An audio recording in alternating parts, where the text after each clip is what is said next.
Hey everyone, welcome to the Hornet King channel, and in this video I'll be removing a massive European hornet colony that decided to make its nest inside of a tree on a client's property. I took the nest apart and fed it to my animals. Here's the video, check it out. I'm the Hornet King, and I removed some incredible and insane wasp nests.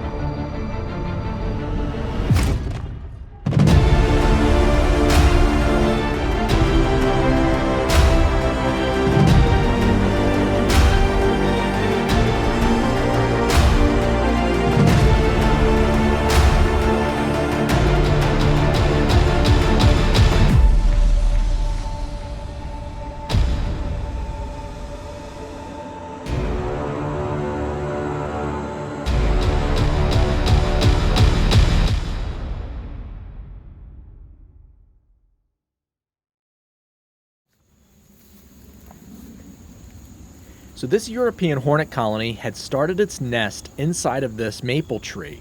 The maple tree was still alive, but it had a lot of bug damage from years ago that had hollowed out the inner trunk of the tree. So a founding queen decided to make her nest inside of this hollowed out trunk. Well, the homeowner was going to be taking this tree down anyway, so he did not care how I got the nest out, but he wanted the nest out. I sat my camera within 10-15 feet away, and bam, they just started going after my camera. And the homeowner had told me that he had tried mowing his grass past this before he even knew the nest was there, and he got attacked. And I was very skeptical about that because European hornets really aren't that territorial. They're kind of known as the gentle giant. My European hornet colony that I have down in my barn has never come after me like this. But every colony is different. There's no absolutes. There's no always. There's no nevers. So I took his word for it, sat up my camera, and I saw for myself how sensitive this colony was to anything foreign being in front of the nest. So as you can see here, I literally put my camera down there and left, and all of this activity has happened since that point. So I knew that this was going to be kind of an intense removal, knowing that they were going to be sensitive like that.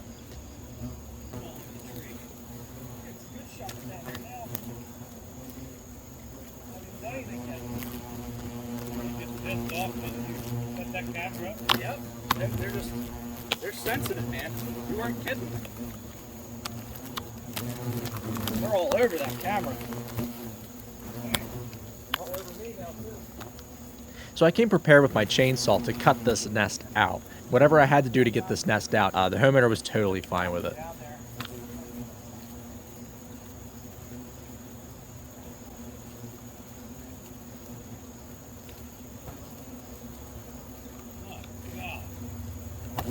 Look at all the activity. Again, I have not even been down here a second time. They're literally coming out and having a swarm response solely from my camera being set up there. How bad does that sting? It feels like someone like spraying you with lemon juice and then blowing sand in your eye. Oh shit. Yep. They sting you multiple times? Yeah, yep. They latch on with their mandibles sometimes and then they'll just sting over and over and over again.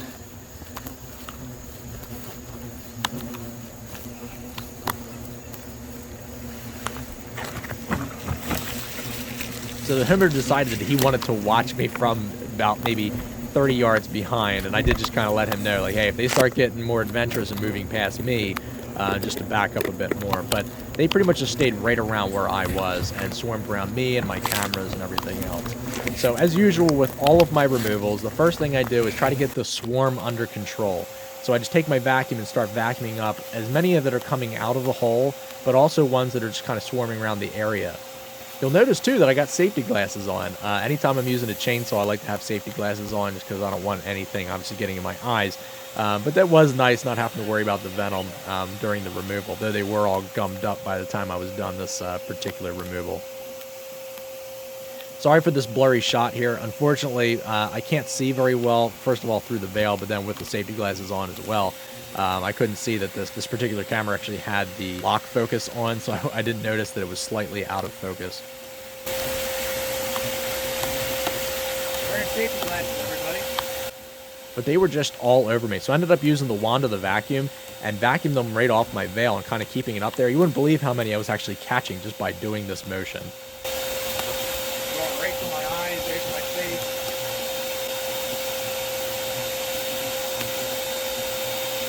All I did was bring my cameras down.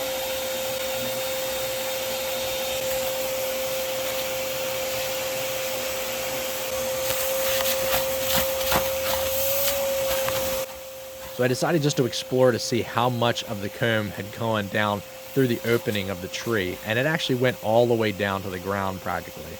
So that was a good thing. That meant that I had less cutting to do with the chainsaw, but again, I didn't know how high up into the trunk it went, which it ended up going up pretty high, but you'll see in a minute.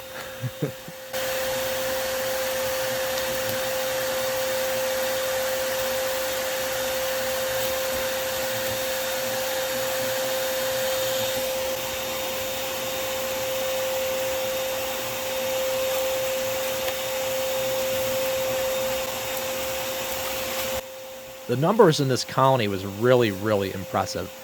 There was probably about 800 to 900 adults, and for a European Hornet colony, Vespa crabro, that is a good-sized colony. I mean, this was at its peak season, so there was a lot of males, there were a lot of new queens, and obviously a lot of workers.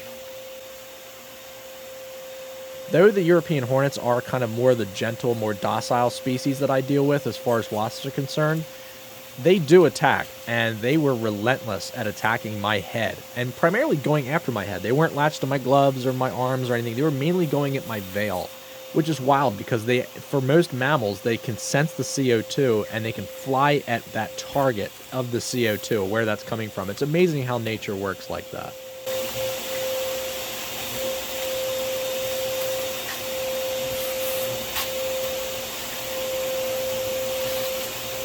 And by this point, it looks like they're coming in waves, which they are, but it looks like I'm not getting any sucked up, and I am. It's like, but in front of the camera, it looks like that the same amount are just floating in the same spot, but it's actually, I'm vacuuming them up, and as I vacuum them up, more are coming in and coming in and coming in. It's really, really wild to see the amount of numbers that are in this colony. Because not only the ones that had left the nest right when the swarm started, but there are also ones coming back from foraging that there could be anywhere from like 200 to 300 out foraging, and they're coming back and be like, yo, what's this guy doing in front of our nest?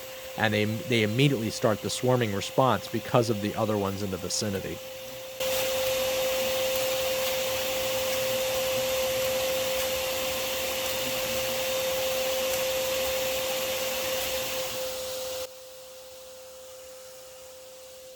So you can see here I got a lot of the swarming under control.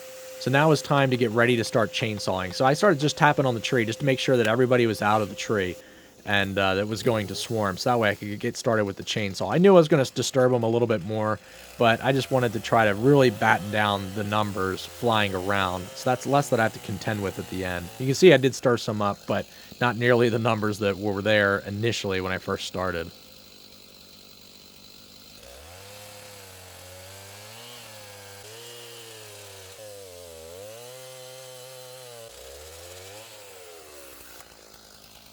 So I made sure that I bought a brand new chain just for this removal. I knew I was cutting into maple, so I wanted to make sure that the chain was super sharp. Look at the size of this thing. I mean, this nest was humongous. And I knew it went further up in the tree, so I had to make sure I cut up a little bit higher. Anytime that you're plunging a chainsaw into a tree, you really have to make sure you brace your arm because you do not want that thing kicking back on you. That's always like my biggest safety concern, is to make sure that I'm controlling my upper arm to make sure that it's stiff enough so in case that thing kicks back, I have a lot of support on it. So I just continued to vacuum and vacuum and vacuum. There was still a ton inside of this nest, but just look at the height of this nest in this tree. The more I cut, the more I realized there was still further up inside, so I did have to make one more cut, but I pulled out some of the comb just to make sure I couldn't get it from underneath, which I probably could, but I wanted to see the entire length of this nest. Knowing that the homeowner said that he didn't care how much I cut because he's going to cut this tree down anyway. So all what I pull out here are queen comb. Look at all those queen cells. They would all become new queens by the end of the season. And even up inside of there were still a lot of reproductives on other comb that had already had silk caps weaved. So they were going to be hatching out pretty soon. But there were a lot of queens already in this. And these are all queen cells as well.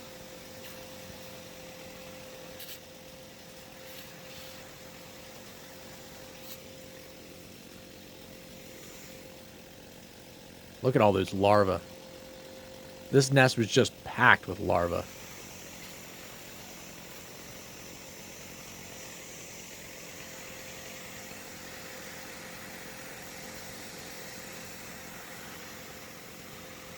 So unfortunately, couldn't get the nest out all in one solid piece, so I just started taking them apart, comb by comb, and vacuuming off any of the adults that were on it. Most of the adults that were on the comb layers here were actually males and queens. So there weren't very many workers left because they pretty much had all come out and swarmed. There were a few that were just like that one right there. There were a few that were newly hatched, so they weren't able to fly just yet. So that was kind of working to my advantage. And then obviously other ones were coming back from foraging, or even just settling down from swarming and going into the tree trunk to nestle down in the comb. So again, I was using that to my advantage, doing this slower, so that way I could catch more adults as I was doing it. A lot of these here are queens and males, but the main queen is also here. Queen.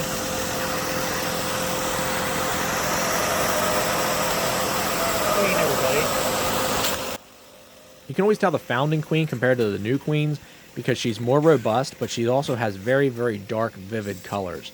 The new queens have the similar colors, but the tone on them is a little bit more contrasted on the founding queen.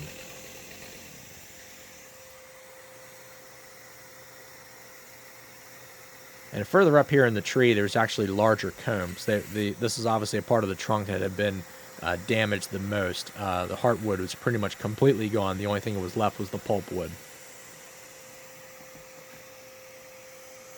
Look at all of those queens and males in there. I mean, that was just a ton of them. You can tell the queens, they have a lot more broad stripes. The males have longer, more jet black antennae, and they're usually a little bit more slender as well. So this would have been a very, very productive nest. And there probably were new queens and males that had already released from the nest and probably mated, and the new queens probably would be wintering over somewhere.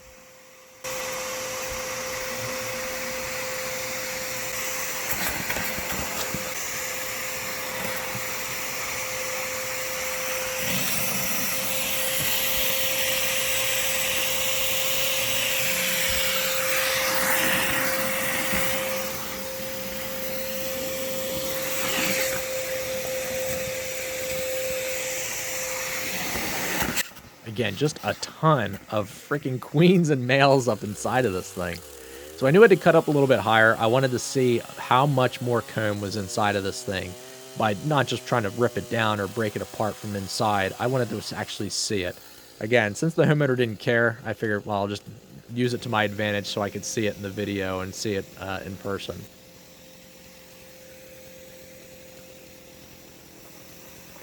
So this is the very top of the nest. So this is where the original queen would have, this is where the founding queen would have started her first comb, would be that first one right there.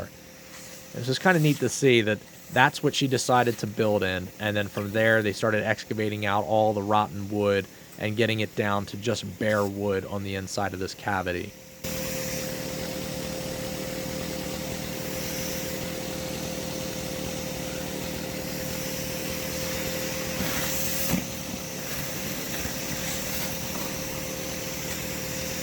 Of course, one concern of mine was that I was going to have to empty out my vacuum because of how many adults were inside of this colony. I thought for sure that that was going to fill up my vacuum because there was just so many. You really can't get a good feel as to how much of a swarm is happening in a video.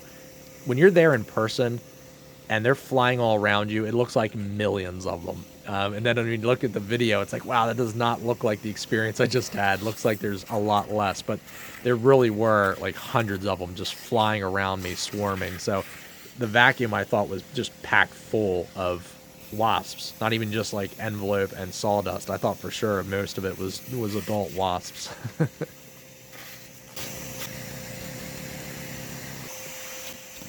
And before I get corrected here, wasps is the family name, and underneath of that are all the subcategories like hornets, yellow jackets, cicada killers, mud daubers, etc.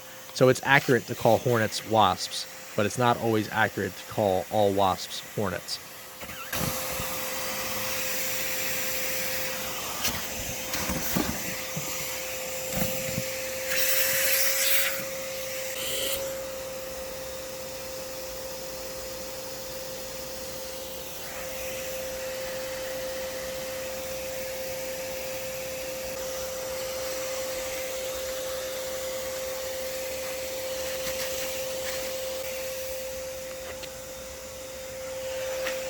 So one by one and put them back in the bag. I just wanted to make sure that there were no adults still on there. And if they were, I just vacuumed them up.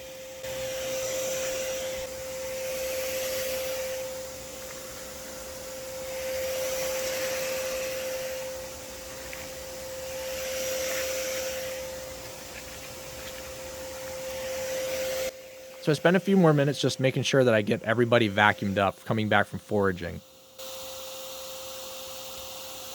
And the inside of the vacuum. Alright, inside the vacuum. Oh my god. That is just so many European hornets. There's a queen.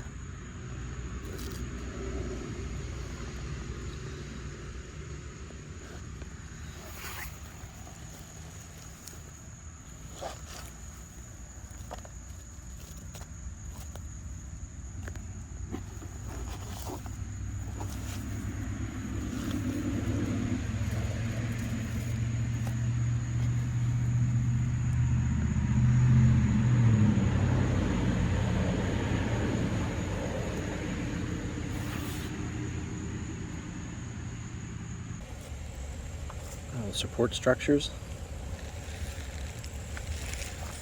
All these little lines that you see are when one wasp would go out and chew on some wood and bring back that material to lay it onto the nest.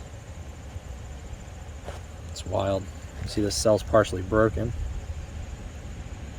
exposing the part of the larva.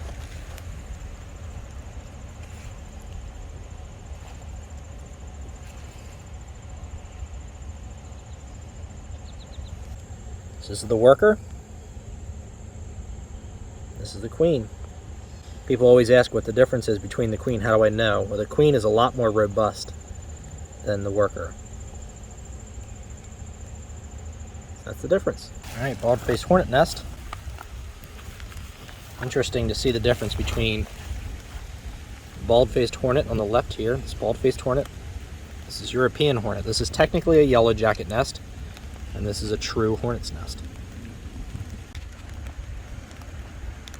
There's the support structures. And just the heat got to these guys. Like, I didn't actually spray anything on them. The heat's just gotten to them. Alright, so here we go. This is the eastern yellow jacket nest.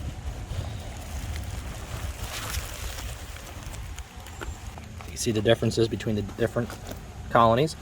This is an eastern yellow jacket ground species. This is an aerial nest building yellow jacket, bald-faced hornet. And this is an actual European hornet nest. True hornet, yellow jacket, ground yellow jacket. Let's separate some of these layers of comb here. See if we can find the queen. Here's the queen. There she is. Look at the difference between a worker and the queen. So we'll put her to the side here. Alright, so this is a eastern yellow jacket queen with a European hornet queen. Eastern yellow jacket queen, European hornet queen. European hornet worker, eastern yellow jacket worker. Huge size difference.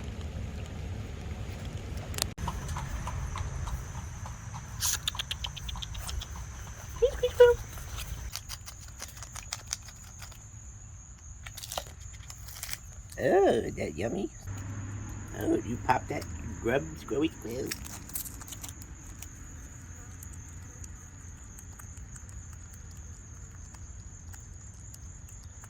Look at those nipples, squirry squirrel. You got babies on those nipples, squirry squirrel?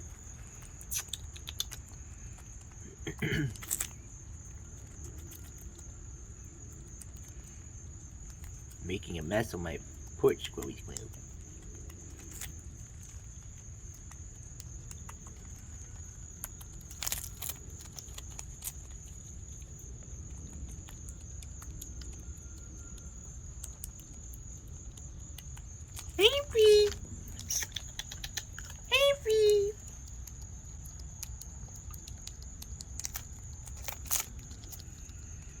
delicious?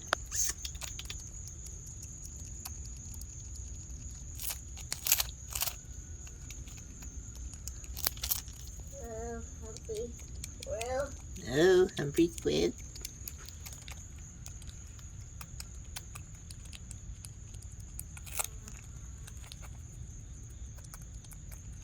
There's delicious pupas, Squirrel Squirrel. They're staying the book.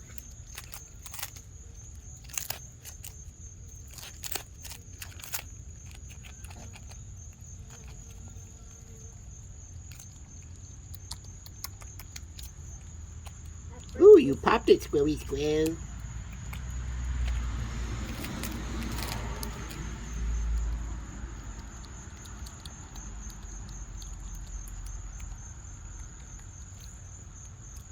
Humphrey.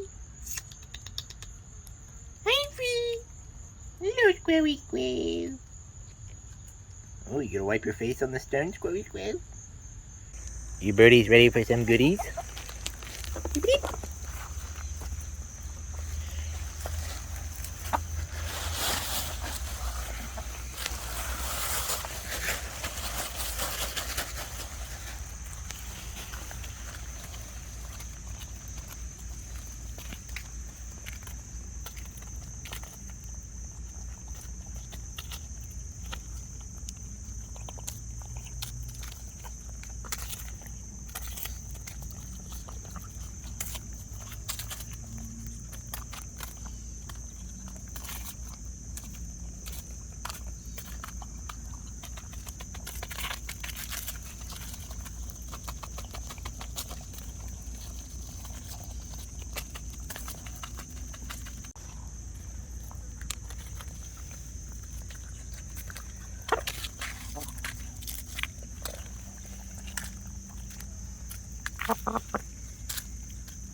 Honey, you're in the way. A nice birdie.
Look at your nipples, Squirrel Squirrel.